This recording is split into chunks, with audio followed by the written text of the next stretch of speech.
Everyone, good morning. Today's session is on page object model.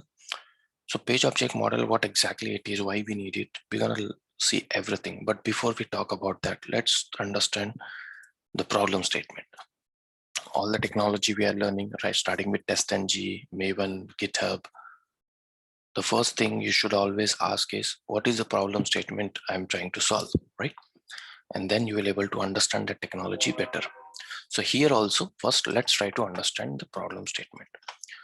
Now, in a traditional way of writing an automation, what we generally do, we create a script, and then whatever the code lines like driver.find element and whatever element we are looking for, we write XPath for it, by.id or maybe name or maybe XPath or CSS or link text. There are several locator types, right? We try to locate that element and then we try to perform action on it, correct? And then in between them, sometimes we introduce synchronization events, like sometimes we hard wait, thread.sleep, sometimes we use explicit wait, implicit wait, fluent wait. So basically everything you do in this particular script, one file, one Java file, let's say, and then when you right click run as Java application or run as TestNG test, or maybe run as Maven build, you can run in with any of the three options. You see your browser launches and then the test starts executing. Fine, pretty standard way of learning automation. But then you're done with that script and you delivered it. So let's say this is your script one, the traditional approach of writing a script. And then your manager came and said, hey, well done, very good job. I have one more requirement. Can you please, same application, okay, same application. And then he asked you to automate that as well. And you said, yes, I'll be happy to automate. You will automate a next script, which is on the next set of requirement. And then you will again try to automate exactly in the same way, like you have done the first one, because, got appreciated for the first one. Probably you're gonna do the similar things on the second one. So yeah, you started automating second one, same thing you have done. You identified the operation or a flow which you are interested, and then you started automating in a traditional way, which is driver.find.element and then id.by name by XPath and whatever. You delivered this script also. Yeah, very good. You got appreciation for this one also. Now manager came to and he identified that, hey, it looks like he's a potential candidate, can do a lot. He gave you a big assignment and says like, okay, for next 1 month, I want you to automate this many flows. Let's say you have 100 scripts to automate. And yeah, let's say you got 2 to 3 months, you have a time, but you got 100 scripts assignment. Now things are a little different, because when you work on something single, your entire focus is, okay, how can I make that better? When you work on incremental things, again, one thing at a time, your focus is again, how can I make that thing better? But when you are asked to work on something in large scale, or when you are given a project, or when you are responsible for dealing with something in a large scale, or something at least, into 5 times or into 10 times of some, then your entire thought process of developing that script or to design that script changes. Let me give an example. If you're constructing a house, if you're constructing one house, your strategy to procure a raw material, to use a raw material, or maybe to use a lot of other things like contractors and all, will be different than when you are trying to build an entire community with 100 houses. A lot of things you will try to do in a different way. Why? Of course, when you work on something at a large scale, you have to think about optimization. You have to think about a lot of other things. Page object model is introduced or is basically developed by the folks who identified the pain points when working on a large scale project, or when they are understanding that, hey, when our automation grows over a period of time, then there are certain areas which are very difficult to work if you keep on developing our script in the traditional way. which means like this, the one I said. And the traditional way, just focus on one thing, is like keeping all your objects. When I say objects, mostly I'm dealing with XPaths and by.id, whatever the locator techniques you are using, right? They're within the script. And why so? Let's understand. Let's assume that I'm in the script one, I'm doing something with launching a browser, log into an application, and then after successful login, I'm doing something else. But for login, I need a user ID. So I'd say driver, I'm just writing final code. So driver dot, let's say find element. And then what we do, by dot, right? Let's say by dot ID. Okay. It's very vague code, but yeah, just. So let's say I have written that code in my script one, and let's say by dot ID is something, let's say username. And then after that, I perform action like dot send keys. And let's say some username. Okay. So this is fine. This works in script number one. Let's the code. Okay. So the traditional way, we have written this code, and then we are running this, and it works fine. Same thing we're gonna do in a script number two. Tomorrow, when we are given a requirement to code something for a script number two, and if that also involves launching a browser and then going through a login page, you will probably, what you do, copy paste maybe, or you may have developed it once again, the same thing. Just imagine the same thing goes for other elements, like instead of username, now here let's say it's password. Same thing, instead of, let's say by ID, I'm using name for password, and a third element could be of XPath. Let's say here, let's say XPath, and this is submit button. Let's say, so let's say /@ let's say it's a button, so let's say button tag, and then square brackets, let's say something ABC equal to submit, some random XPath. But yeah, this is a submit, so dot click. Are you guys following? This we have learned, right, so far? So these are traditional way of developing the scripts, and they work fine, no issue with it. But now, like I said, when you have 100 scripts to develop, and let's assume for a time being, you followed the same approach to develop all the 100 scripts. It's fine, they'll work. I'm not saying they'll not work, they'll work. They'll work. You delivered this project, you got appreciation, and manager was happy, client was happy. Now tomorrow, what they did, developers had changed some of the attributes on the objects. So when I say object, when I say element, basically I'm referring the same thing. When I say object, I'm not referring to a Java object. Okay. If I'm referring to a Java object, then I'll explicitly say, but when I'm saying object, basically I'm explaining the element, the HTML element. Okay. So tomorrow the developer has changed something on the website. What they have done, they change some of the attributes of username, password. Let's say just two things. They change, hey, now our ID is not just username, but we have something called as username _1, let's say. So here, instead of username, now it's username _1. And then what will happen? All your 100 script, which was delivered with this particular XPath or with this particular locator strategy, everything will start failing. Correct? Because your XPath is incorrect now. You will get exception, element not found, unable to find exception. You will start getting that exception. All your scripts will start failing. What is the first thing you will do? You'll understand that, hey, something has changed. So of course I need to update my scripts.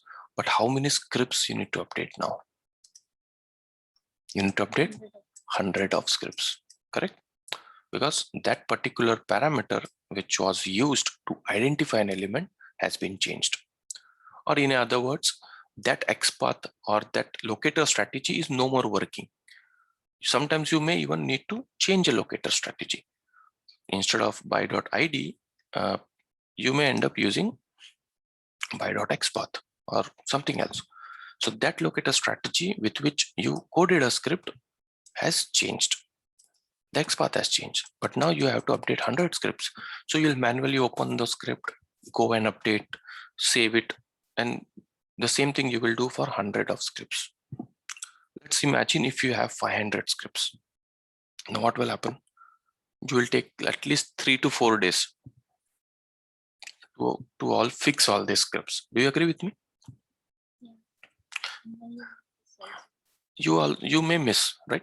You may do some more mistakes because you're opening each and every script and you are correcting them, and you also need to test it, right? Before you deliver, you say, hey, I have done the fix, I fixed all the scripts, but let me test it.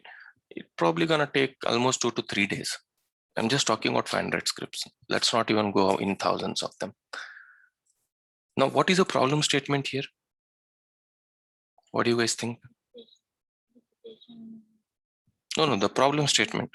What is the problem for you?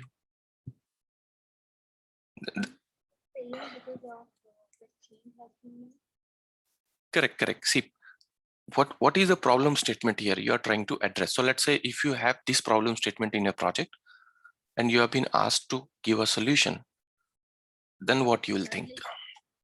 We just keep one script and we can call that every time. So if you change username for one, like suppose it's a change, you just need to go and change there and it will automatically change everything. Correct.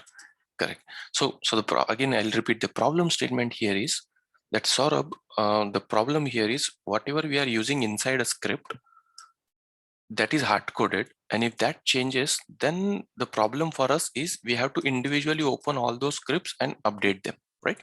Which takes time. Same thing you'll explain to your manager who may not be technical, and the client who just asking, hey, why you need 3 days, right? So you need to explain this problem to them that, hey, because we are using something in our script, they may not even understand locator and all. You'll say we are using something inside our script which is used in all my 100 scripts, and because now there is a change in application, I need to manually go and fix all those 100 scripts to comply or to accommodate the new changes on the application, and which may take a time. This is the problem statement, right? Your manager says, hey, we are working in IT industry, you need to be innovative, you need to tell me the solution, don't tell me the problems, So now he'll ask you to design something which will give you a solution. Now what you will say, okay, let me think, I'll brainstorm it with my other engineers and I'll come up with some solution so that if we get a similar problem in future, we may not again need a 3 days. We'll probably be able to do it in 1 day or maybe in half a day, or how about let's say 5 seconds. I was like, oh, it's too ambitious, 5 seconds. I'll say, okay, let me think, right? So now that's where the page object model comes to help you, because the page object model, like I said, is not a technology, is not a software which we download externally like TestNG. It's not even a tool. It's not even a framework. People even talk about it like framework, but I may call it as a design pattern. The reason I'm calling it as a design pattern is it's a thought process. It's the way you write your script. It's the way you design your script, right? Right now, the traditional approach of designing a script is a very straightforward. This script and this script has no relation with each other. They run in silos. They run individually, correct? They don't have any relation with each other.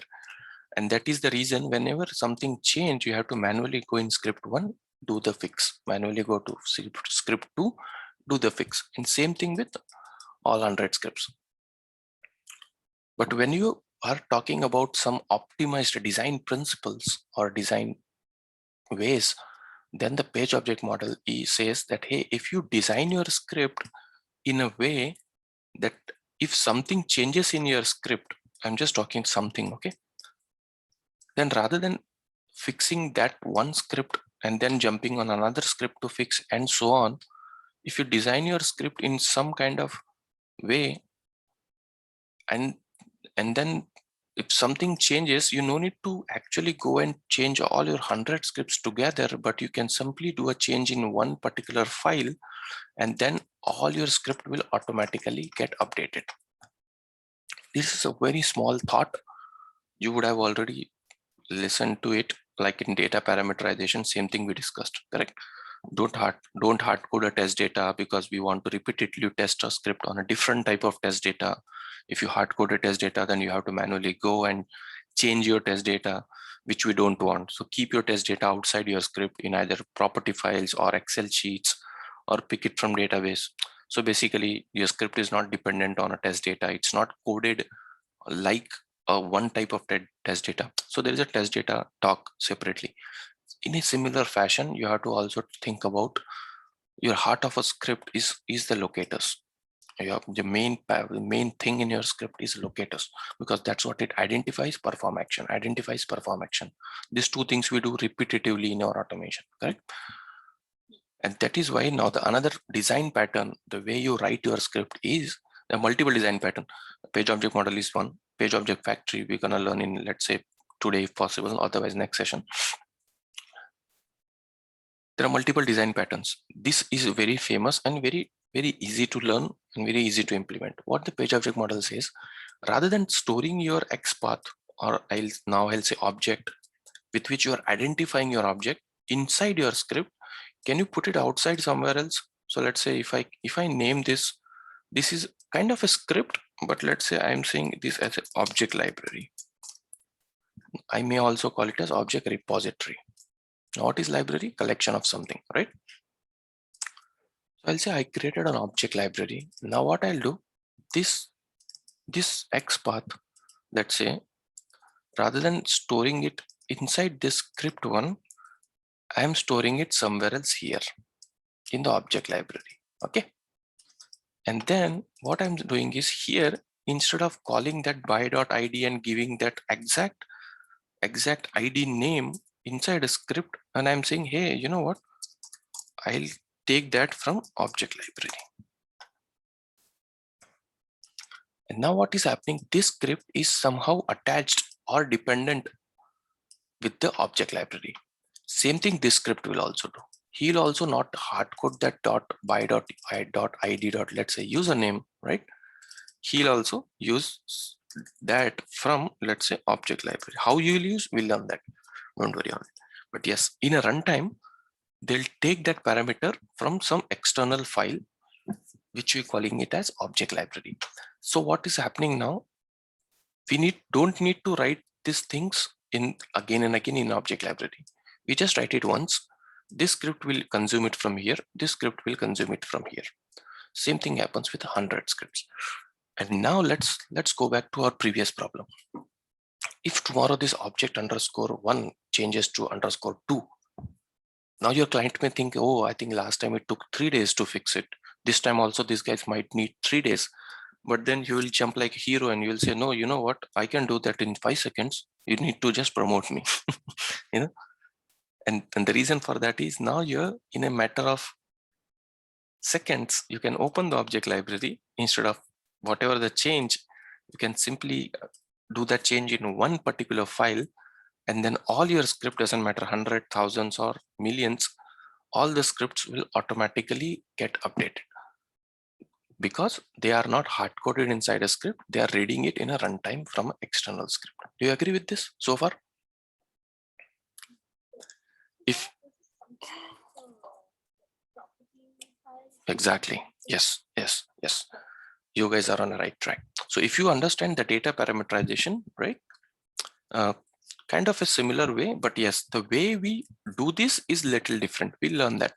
So, but the part one of the page object model, the need of the page object model is what I'm explaining now, right? So you guys understood the problem statement. You guys understood how the solution looks like, right? So ultimately, the designing of a script says, if you want to design your script to be maintainable, if you design your script in modularized way, then what you do, you don't hard code the things inside your script, but keep it somewhere else outside. And then in a runtime, dynamically take that thing. This is also one of the, object oriented programming, you may call, because you are kind of splitting things in smallest piece possible, and then you are keeping them in different buckets, and in a runtime you are collecting them, joining it together and using it, so that it helps to maintain, helps to scale, helps to innovate and expand, organize a lot of things. So now how do we do this, Saurabh? Can I create one object library for my entire application and keep everything in that? Now, if you do that, then we are talking about another problem statement. If I create, let's say, one object library, because Saurabh has asked me to create object library, I'll create one. Okay, fine. And then because I'm developing 100 scripts, that 100 script may need, let's say, 1000 objects, probably, right? Then is it a good practice to store all that 100 or thousands of objects in one file? What do you guys think? Think about scalability. No, right? Because again, if you have thousands of objects in one file, again, it's a headache, and it's a problem to search or readability aspect and so on, correct? So now, Saurabh, then how do we separate them? What if I ask you, can you create object library based on the pages? Then will it sound good to you? Yeah. Then I'll say, okay, create object library for a login page. And I'll say, okay.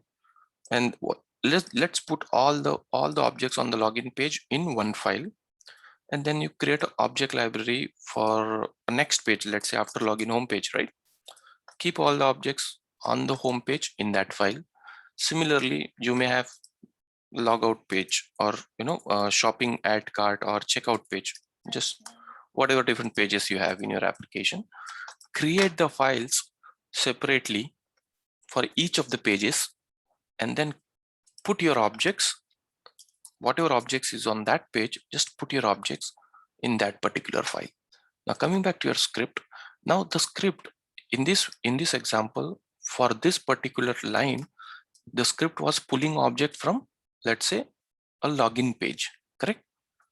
Down the line, script may have a code which is after successful login, he may go to home page.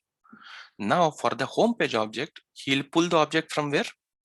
From the home page object library, right? And so on. But ultimately what you are doing, the way you're designing your script is getting evolved now. Now you have a folder. Inside that folder, you have, let's say, 15 different object libraries. Why? Because you want to keep it like modularized, right? So you created object library for 15 different pages. Sounds good. And then you stored object of those 15 different pages, because when tomorrow, if you want to do any change in any of the page, then you know which file to pick up.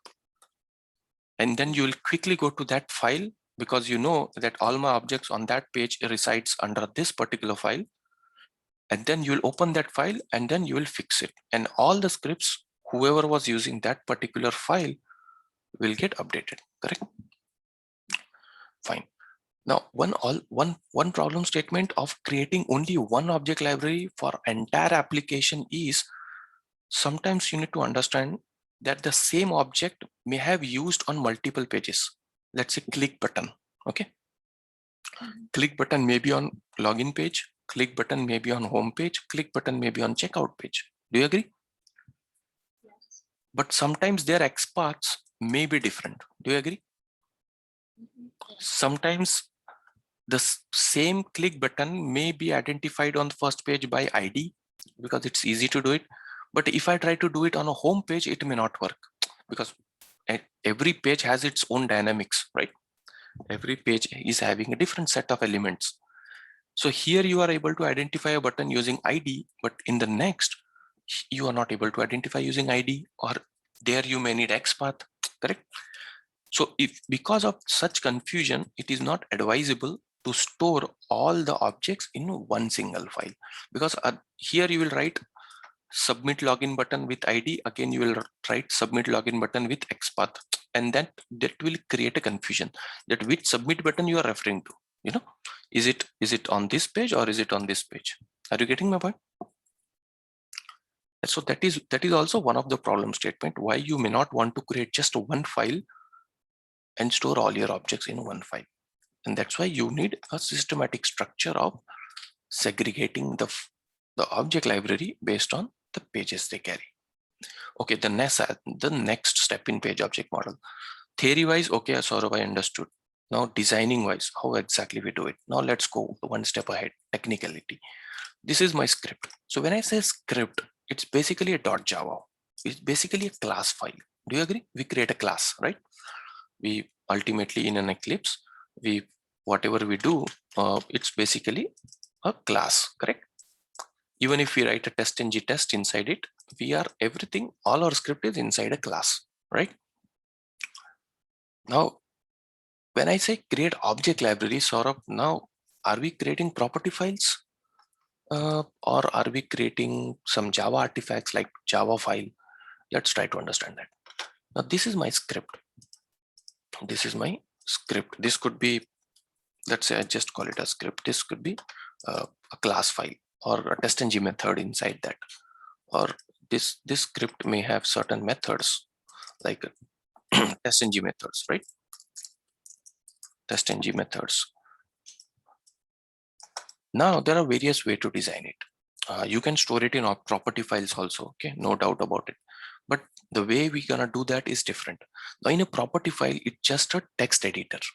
If you simply segregate your XPaths and keep it in .property file and then try to read it in a runtime, that is also fine. It's a very, very basic building block of parameterizing your XPaths.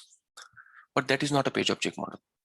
The page object model says a little different thing. What it says, you create an object library, nothing but a class file.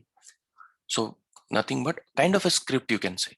So here you'll say you will create a login page, but you will create a login class.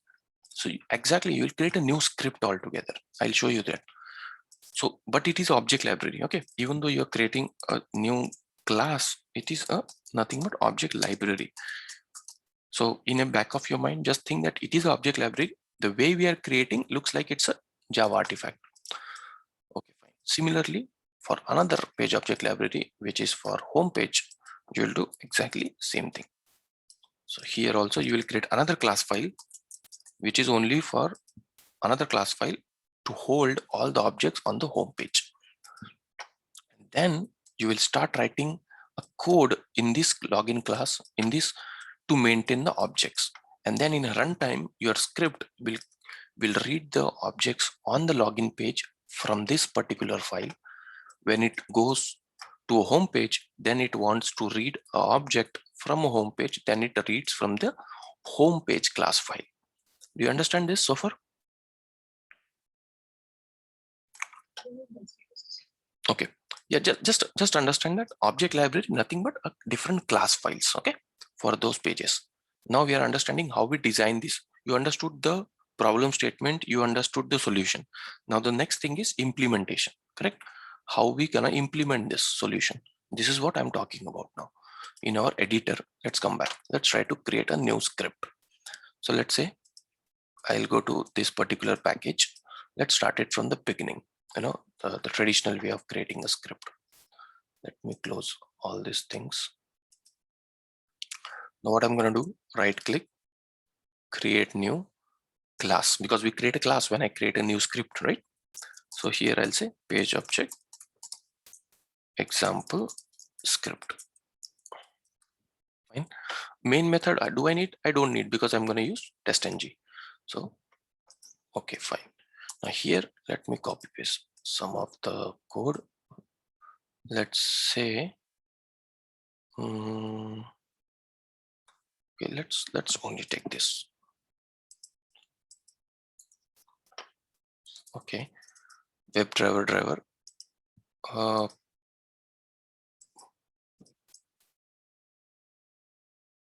Okay, I'm getting an error because it doesn't have main method. So So let's say if I'm using a test ng, what I'll do, test public void test case 1. Let's say it doesn't need any input, as normal method, and then let's cut this, put it here, hover your mouse on test, and then import test from annotation. And that's it. Now no more error because we don't need a main method. And let me comment this. So far so good. Created a class, created a test-ng test, right? If I simply right click and do a run as Java application or test-ng test, then it will launch a browser, and it will go to this particular URL. It's very easy. Oh no, I didn't set the path. Probably I'll get an error. Let's go and set this system, this one, right? Gecko driver.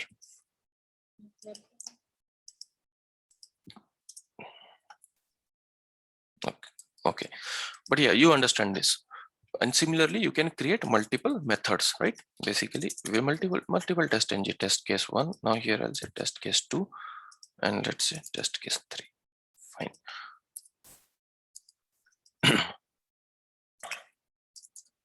Now let's say on this particular page, let me go to this particular page, and what we'll just take one.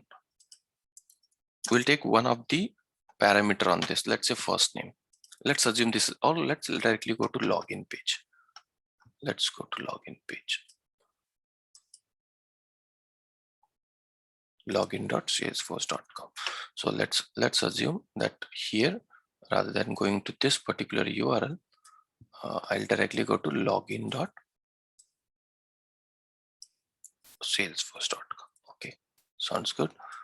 Let's come back. Now let's say I want this. So right click, inspect. Let's see what this object has offer. Type equal to email. Looks like this could be, or I can use ID, right? So let's see if I use ID. ID equal to username. If I want to code this in a traditional way, once I launch it, what I'll do, driver dot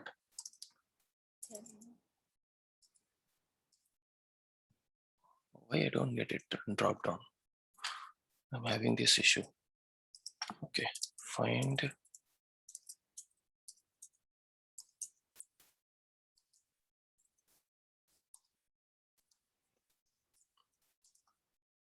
by dot ID.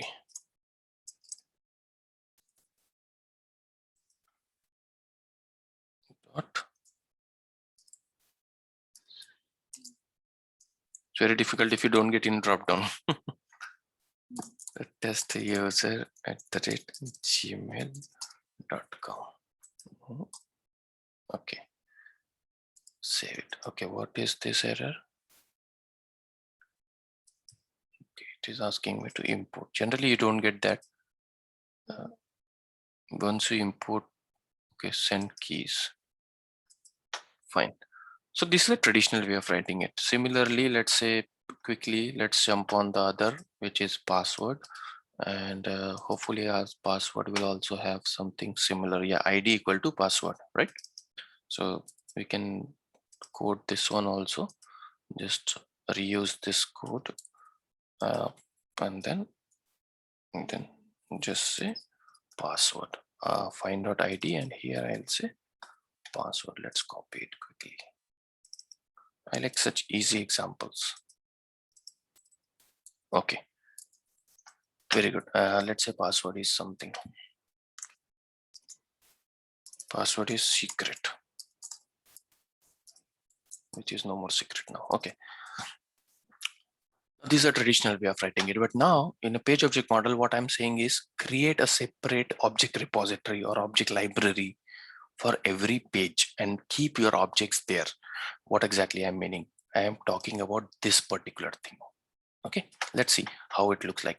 Simply, I'm going to go to again a same project, right click, create a new class.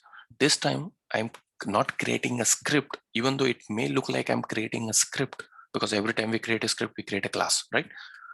But here the intention and the objective is to create object repository, object library. It is a Java file, so it may look like we are creating a script. But here I'll say login page. I'm naming it as a login page and finish. Now this is a simple plain Java class. We don't need a WebDriver and anything, at least till now. What I'm going to do here, just for a sake of understanding, this particular information, I'm just saying that, hey, I'm going to store this information here. Just for it. It will give an error, but for a time being, just understand that I'm putting this particular thing inside this file, copy pasting these two things. We'll resolve the errors because of course it doesn't understand what is the buyer ID. And now what we're gonna do, we're gonna call this class. Now can you guys help me how we call the class? If you want to get something from another class, then what we do? Exactly. We need to create an object of the login page because we want to access something from a login page, right? Object-oriented programming. I want to create a connection from this Java class to another. And that's why there are two ways to do it. One is to create an object and then get it, or to extend to that class, right? When I extend, then automatically, inheritance. So I can get that, I can get the access of what is in the other class, but we are not extending it. We are simply saying, I'll create an object for that class. This is object-oriented programming, So how we create object of a class? Class name, right? And then object name, right? So let's say obj, just to keep it simple, equal to new class name. Fine. Now you have created an object. Now using this object, you will have object dot, you will have access to that other class. Agree? Fine. But now let's go back to that class. There is some issue in that class. Now if I want to store it here, of course, what this by doesn't understand, right? From where it is coming and what I will need a WebDriver. I will need a WebDriver instance there, because whatever the by.id, it will not understand, correct? So here, let's say now if I say driver dot, it still doesn't understand because find element also we need, correct? So why don't Saurabh, I do this. If I do this, let's say, okay, you will say, Saurabh, you're ultimately copy pasting everything, but just stay with me. Everything will start making sense. Why it is showing an error?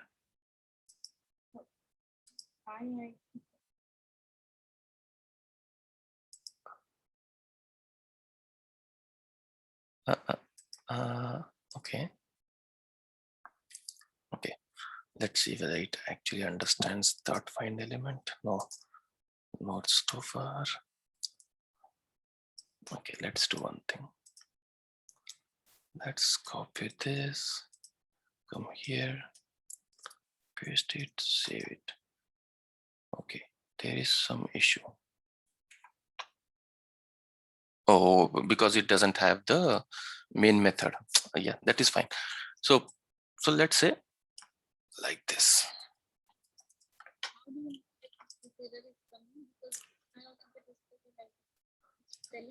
Yeah, it's not telling, but let's not worry as of now.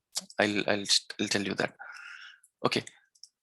Similarly, we're gonna do for a password. Let's say this is also like this.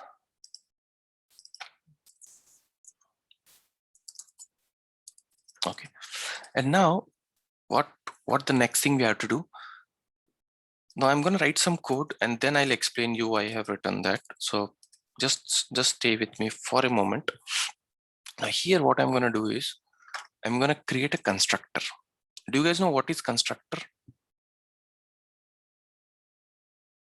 So basically, whenever you create an object of a class, okay, whenever you create an object of a class internally, or whenever you create a new class, internally Java will have the default constructor. You don't see that, but it will be there. And whenever you create an object of a class, now here you create an object of a class, right? Whenever you're creating an object of a class, you are calling a constructor. This is basically a constructor, okay? So you are calling a constructor. Now this is a default constructor who doesn't take any parameters. But if I want a constructor who takes a parameter, now here if you see, when you create an object of a class, like I said, this is a constructor, the one I'm highlighting. You are not passing anything in this closing and opening bracket, right? Because it's a default constructor. People understand that this is how we create an object of a class. Ideally, this is a constructor, but when you are looking to call a class by giving some parameter, what I mean is, you say, hey, I am creating object to connect with you, but whenever I'll connect with you, there is one thing which I always want to pass on, because that is important. Nothing but a driver, driver instance, because this script may run on a Chrome browser, may run on a Firefox or anything, and that's why this driver.find element is important, and the login page needs to understand what is this driver. So there is one thing which he wants to give every time he creates an object of a login class. So this, some with repetition you will understand this is better, but right now what we are trying to do is, every time we create a class, every time we create object of a login class, nothing but our object library, we are looking to give him some information. What is that information? That information is nothing but a driver, correct? And for that, to accept that information, our particular login class should have a constructor. How we create a constructor? It's very easy. It looks like a method only, but the name of that will be exactly same as your class name. Public. This is how we create a method, right? And then exactly here we'll say, hey, can you please accept this parameter, WebDriver, every time this is a constructor. In a Java interview, if you've been asked what is constructor, you can say constructor is exactly similar to method, but it's not a method. The name of that constructor or the method which may look like a method is exactly same as a class name. And see, this is a constructor, typical constructor. You don't need to create this. Java internally creates this automatically whenever you create a class. And what I'm saying, whenever you create an object of a class, right? This thing, whatever you write here in this syntax, is nothing but you are calling a constructor. People don't understand because they don't see this, right? In a background, internally, Java is creating this constructor for you every time you create a new class. And when class, whenever you create a new class file, right? Whenever you create a new class, it automatically creates a constructor in a background, which is hidden. You don't see that. And whenever from some other class, whenever you're creating object, this you understand, right? Yeah. But you guys may need to ask me that, hey Saurav, why we are writing it like this and why not simply like this? Because this should be a valid syntax. If I'm saying class name, object, new, and then class name, but this is a class name, right? But why we are doing it like why we are giving this notation of like a method, is because this is a constructor. So you are saying, hey, can you go to this class and using this constructor create an object? So don't worry, but I'm saying this is a constructor. Now here, by default, you don't see this. Java takes everything internally. Now, when I'm saying I want to call this class, every time I call this class, I want to pass some information to it. And when I say that, which means we need a constructor with a parameter input. Here, I am just saying, hey Java, I am happy with what default constructor you create, but I have an extra need. Whenever I'm calling this class, I want to pass certain information. And that information is my driver. And for that, we create a constructor. Now here, when you create a constructor like this, every time you create an object, now see, this will give an error because now this class has a dependency. Now this class says, hey, whenever you're creating an object of my class, I need a constructor. I need some parameter to be passed. And now creating a class for creating an object for such classes is like this. You can't simply say new login page and you can't give like anything inside it. It will throw an error. Are you getting my point? Because that class has a constructor and that constructor needs an input. If we don't do this, like a Java by default creates it, your regular way of creating object will work. Then it won't do. This will work now, right? But because we are not happy with the Java default way of constructor, we are creating our own constructor which needs an input, and that's why while creating an object of that class, we need to provide an input. Is that clear? Yeah, but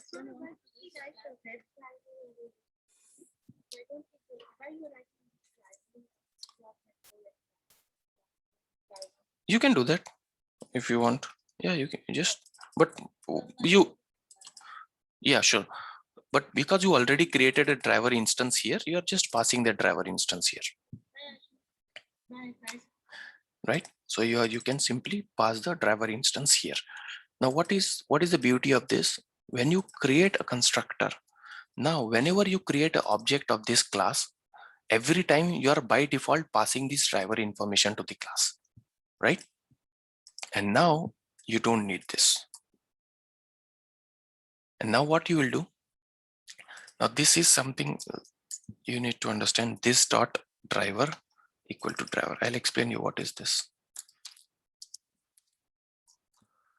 And then we need here to create a WebDriver object at a class level.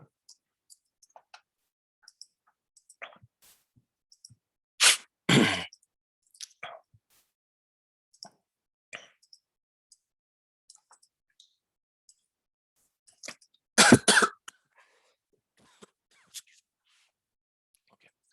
let's forget this about for a moment. Now this itself will take some time for you to digest what it is. So this is a keyword in a Java. Okay, yeah. This is a keyword in Java, and the reason we use is because, so let's say we created a WebDriver variable, right? We created a WebDriver variable. Now here, this WebDriver, this driver and this driver is different. This is at a class level, right? And this is at a method input level, correct? Or a constructor input level. So when we use this, if we don't use this, then this code will get confused that this driver is referring to which and this driver is referring to which, you know. And that is why we use this keyword, which is a Java reserved keyword, which indicates that whenever I use this keyword, which means I am referring to a class level variable. Okay. So what we are doing here is, whenever the constructor is getting called, when the constructor will get called, whoever is creating an object of my class, automatically when he write a syntax like this, which means constructor will get called, and constructor, when the constructor is getting called, he is passing something. What is that? Driver instance. So that driver instance is coming here, and then it is assigning to a class level driver instance. Why? Because this driver instance, we want to use it down the line. Now we'll do one here, find element and rest of the stuff. I'll stop for this because the rest of the things is very crucial and important to understand. All this setup, whatever we are doing, is the setup we are doing is because in a runtime, my script will not look like this. Just to give an example, how it will look like, it will look like this. Object. Now this entire thing we are translating from this script to object library, and the script will look like this. Object dot, let's say email. I'm just giving you a high level understanding how it may look like, and it will look like this. So object library dot what I'm trying to do on that object, and then send keys, you know. So to get this kind of structure or a designing, we have to do some setup. So just if you want to show you quickly, I'll write a public, let's say, you know, a web element, because it may return web element. Then So let's say username underscore email. I'm just giving a method name, and then like this. This is how we write a method, right? Okay, and then just hover your mouse and import. Sometimes we use int, string, and something that's that kind of things, right? Here, no, sorry, I don't want void. I want to return web element. And now here, what I'll write is return. And then I will do one thing, driver.find, because this entire thing gives me a web element. So I'll do return such kind of thing. Now here I'll say you need a username. Oh, where is my username? Let's do, yeah. Now here is a username. Come to here, I'll say, okay, username. Now see, I created a small method. Just created a small method and directly I'm returning this entire driver.find element by.id. What it is returning? It's returning a web element. If you remember, if you hover your mouse, it will tell you it returns web element, right? And if it's find elements, then it will return web elements, right? List of web element, if you remember. So here it's a small method which is taking, which is just, it's just taking a driver instance, whatever is being passed, and trying to find the element using this ID and simply returning. Now in a runtime, my script will look like this. Now here, I don't need to write driver.find element and all these things because this is being taken care by my object library. I'll simply call that method object library dot and dot send keys. See this, right? Because this portion is being taken care by my object library, correct? In this method. So we have created a simple method to identify that element and give it back to me in a runtime. And that's why here I'm saying object library dot user email. So this particular method is taking care of driver dot find element and that. And I want to send the keys, and whatever you generally do, you can do rest of the things here, correct? Similarly, what we will do in next is, for next object, we'll create another method. Now here, instead of username, email, what it is? It is password. Now here it will be password. Now here also here you can decide whatever you want to detect that object with, right? And now the script is readable. Now the person who is reading your script, ideally this has to be, give the name as login page, some better name, so that now the script is very readable. If you look at the script, now people will understand the flow of your script by looking at your code, because they understand what you're doing now.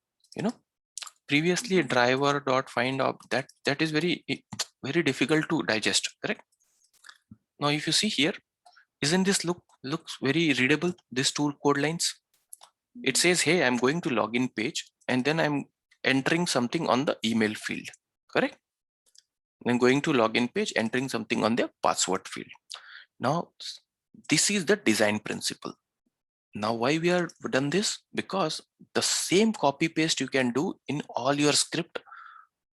If you create 100 scripts, you can use the exact same thing in your 100 script. You have to create object for that particular object library. When you create an object, you need to pass the driver because it will work on the same driver. It is very important because it will try to look that element on the driver instance you pass. It could be Chrome, it could be anything, right? And that is why we created a constructor. So this is a small setup which you need to understand, but rest of the things we'll create a small methods to target each and every element. We'll create that particular methods and we'll create individually inside that particular page. So this is object library. So basically we segregated the identification of an object to some other classes, to some other files, and my script creates in a runtime connection with that particular object library and calls the method which ultimately responsible to detect that. Now in a next class or in an upcoming class, we will learn some more things where we even don't write by.id here, Now this portion will also go outside somewhere else, let's say here. Something like this. So let's say by, I'll create a something like this, the by.id, it returns me, let's say by username object equal to, and then this username, rather than I'll pass it here, and then this method needs an input like this. Oh, sorry, not this name by.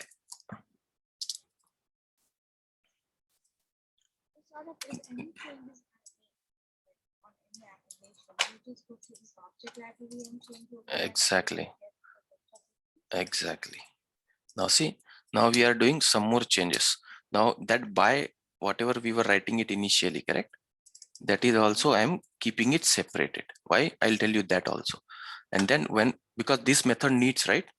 So now here it needs a by object. So of course this method also needs input. So now here I need like this, because whoever is calling that method needs to pass. Now here it will get passed automatically. Now here I just need to pass this find element password. Now if you are able to digest this, now what you'll understand, these all methods will be somewhere else down. By dot, that by dot username, by dot password is also segregated here. Now in the object library, there are two important information. Here you will have all your locators, you will all write your locators like this, and here you will all have methods to identify them, right? Identify objects, correct? And now the reason, because sometimes in some of your objects may use username 2 times, may use your password 2 times, and that's why I don't want to again repeat by.id 2 times, because if I do that, if by.id changes, again I'll have to change in 2 methods. You get my point? And that is why we also segregate that and keep it outside here. Now, because see, if I have some other method, if I'm writing down the line, which is also kind of, doing similar thing, but instead of password, let's say this is some kind of button, but let's say that also uses same thing, so I don't want again by.id and use the same parameter here. So that's why we separate that outside. Now keep it here. Now what happened, this entire object library, though it looks little messy, but it is very, very intelligent enough. In a runtime, whenever you write a code like this, now see this one, now this is throwing an error. Why? Can you tell me why it is throwing an error now? Because the method which we were previously calling, right, this was without input, correct? The initially, whenever we were calling this method, this was not having any input like this, but now it suddenly start asking for input, and that's why when I'm calling a method like this, now I don't know what input to pass here, right? So don't worry, we'll continue discussion on this, but yes, this is the implementation part of the problem statement which we discussed. Once you understand this and do a little bit practice, then you will understand the page object model is basically very helpful. And in an actual automation projects, the first thing you do is you create the object libraries like this, okay, which is basically creating a building blocks of automation projects. So whenever you are automating any script, you don't directly jump on the script and start automating everything inside a script. You don't do that like this. There are some building blocks to do it. For example, you create object libraries, you create a design pattern, and when you create this design pattern, when you create this standard, when you create this process, and when you explain this to the team that hey, we need to follow this, everyone needs to follow these guidelines, then ultimately what you are doing, you're building a framework. Because building a framework is nothing but creating a guidelines, creating a process, creating a discipline in a team, right? And when you are when you are bringing such good aspects in your project, which helps in maintainability of a project, which helps in scalability of a project, which helps in readability of a project, when you implement such ideas, then that is what called as creating a framework or developing a framework. Are you getting my point? Yes. This entire process itself is this entire process of addressing small problems, addressing small issues and creating a solution for them is nothing but a framework building in automation. Okay. Yeah, that's the thing, because I'm understanding all this, but when I have to start writing the code and implement, that's where So that will come with practice. Yes. So don't worry. We will continue discussion on this in our next session. But this, if you understand so far, this part, the next part is implementation. Looks little tricky, but you will able to digest this. If you do it repetitively, then you will understand that yes, for every page we create a separate class file and we write constructor, we pass a driver object to it, and then we identify in a runtime. So let's even if you don't understand this so far, let's say if I comment this, if you understand till this also, that is fine, because here we were directly doing by.id, this one, correct? So and then in exactly